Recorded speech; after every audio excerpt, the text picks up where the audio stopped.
మీ బిడ్డకు ఈనాడు ఉండకపోవచ్చు, ఆంధ్రజ్యోతి ఉండకపోవచ్చు, టీవీ5 ఉండకపోవచ్చు, దత్తపుత్రుడు తోడు ఉండకపోవచ్చు. మీ బిడ్డ ఏ రోజు వాళ్ళ మీద ఆధారపడలేదు.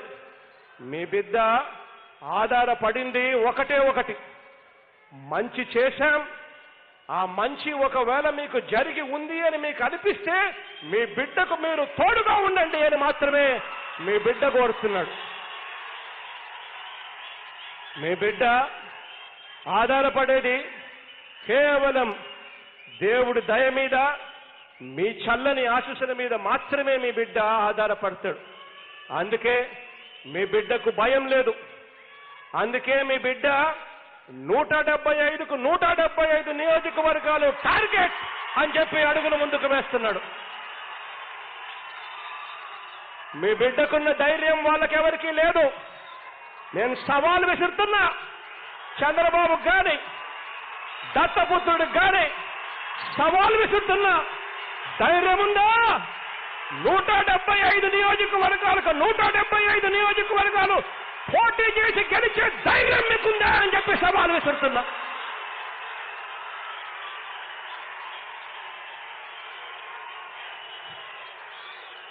ఆ ధైర్యం వాళ్ళకు లేదు. కారణం ఏమిటో తెలుసా? కారణం ఏ రోజు వాళ్ళ జీవితాలలో వాళ్ళు ప్రజలకు చేసిన మంచి లేదు కాబట్టి వాళ్ళకు ఆ ధైర్యం లేదు. మీ బిడ్డకు ఆ ధైర్యం ఉంది. కారణం మంచి చేశాం కాబట్టి ఆ మంచి చెప్పుకొని మీ బిడ్డ మళ్ళీ అధికారంలోకి వస్తాడు అన్న నమ్మకం, ధైర్యం మీ బిడ్డకుంది.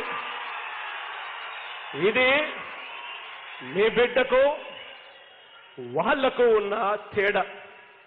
ఆలోచన చేయమని కోరుతా ఉన్నా. రాబోయే రోజుల్లో కుట్రలు ఇంకా ఎక్కువ కనిపిస్తాయి. రాజకీయాలలో అన్యాయాలు ఇంకా ఎక్కువ కనిపిస్తాయి. అన్ని కూడా గమనించమని అడుగుతా ఉన్నా. అన్ని కూడా గమనించి, కానీ నిర్ణయం మాత్రం తీసుకునేటప్పుడు మాత్రం బాగా ఆలోచన చేసి తీసుకోండి. వాళ్ళ మాటలు నమ్మకండి. కేవలం మీ ఇంట్లో మంచి జరిగిందా లేదా అన్న ఒకటే ప్రామాణికంగా తీసుకోండి. మీ ఇంట్లో మంచి జరిగింటే మీ బిడ్డకు మీరే సైనికులుగా తోడుగా నిలబడండి అని చెప్పి అడుగుతా ఉన్నా. ఒక రాజకీయ ప్రసంగం కోసం ప్రభుత్వ కార్యక్రమాన్ని ఉపయోగించుకొని 175 నియోజకవర్గాల్లో పోటీ చేయమని ఆయన ఛాలెంజ్ చేయడానికి అవసరం ఏముంది?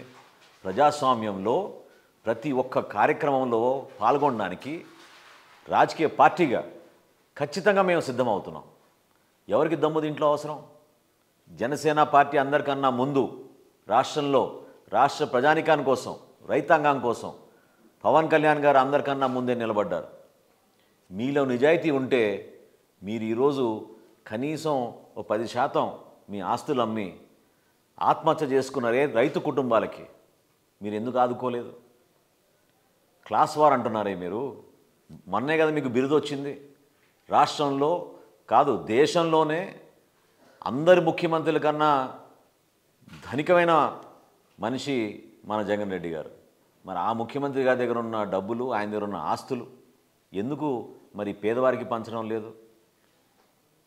ప్రతి కుటుంబానికి ఒక బిడ్డగా ఆయన మాట్లాడుతున్నాడు. ఎంతమందిని ఆయన బిడ్డగా కాపాడగలిగాడు?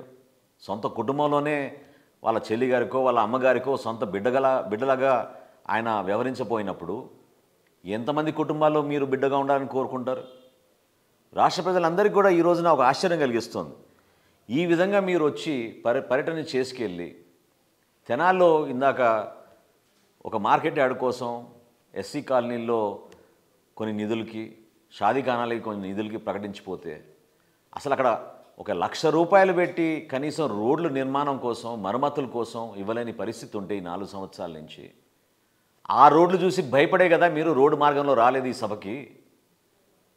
ఎవరు నమ్ముతారు?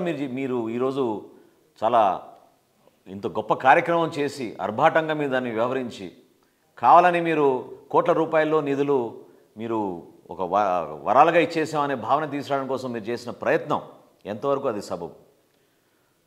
రైతులు పడుతున్న కష్టాల గురించి, రైతు భరోసా ద్వారా ఎందుకు మీరు రైతుని కులానికి అంటగట్టి మీరు ఇబ్బంది పెట్టారు? ఎందుకు ఓసీ రైతులకి మీరు ఈ విధంగా ఆదుకోలేకపోతున్నారు? ఎందుకు ఈ రోజుకి మీరు కౌలుదారులను గుర్తించి కౌలుదారు కార్డులు ఇవ్వలేకపోతున్నారు జిల్లాల వారీగా? ఎందుకు మొన్న పవన్ కళ్యాణ్ గారు సత్తెనపల్లిలో సభ ఏర్పాటు చేసి 208 కుటుంబాలకి ₹1,00,000 చొప్పున ఆర్థిక సాయం అందించాల్సిన అవసరం ఎందుకు వచ్చింది మన గుంటూరు జిల్లాలో? వీటి గురించి మాట్లాడరు ఎందుకు? ఎక్కడ ఆదుకున్నారు మీరు రైతాంగాన్ని? మీలో నిజాయితీ ఉంటే, మీరు అనే విశ్వసనీయత ఉంటే, ఇచ్చిన మాటకి మీరు వెనకడపోతే ఎందుకు ఇన్ని కుటుంబాలను మీరు ఇబ్బంది పెట్టారు? ఎందుకు మీరు నష్టపోయిన మాండోస్ తుఫాన్ వల్ల నష్టపోయిన రైతాంగానికి ఈరోజు కూడా మీరు పంట నష్టానికి పరిహారం ఇవ్వలేకపోయారు? ఈ సమాధానాలు ముఖ్యమంత్రి చెప్పాలి. కానీ ఏదో హడావడిగా రాజకీయం కోసం నియోజకవర్గాల వారీగా ఈ విధంగా మీటింగ్లు పెట్టి రాష్ట్ర ప్రజలకి నష్టం జరిగించే విధంగా 1,93,000 కోట్ల రూపాయలు డైరెక్ట్ బెనిఫిట్ ట్రాన్స్ఫర్ ద్వారా బటన్ నొక్కే కార్యక్రమం చేస్తున్నామని చెప్పుకుంటూ వస్తున్నారు. ఇది వాస్తవంగా క్షేత్రస్థాయిలో మాత్రం 40% మంది కూడా చేరడం లేదు. ఎంతోమంది ఎదురు చూస్తున్నారు ప్రభుత్వం నుంచి సహాయం కోసం. పేదరికంలో ఉన్న కుటుంబాలు అక్కడే మిగిలిపోతున్నాయి.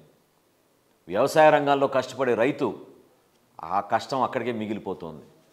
ప్రభుత్వం నుంచి ఎక్కడ కూడా ఎటువంటి సహాయం లేదు.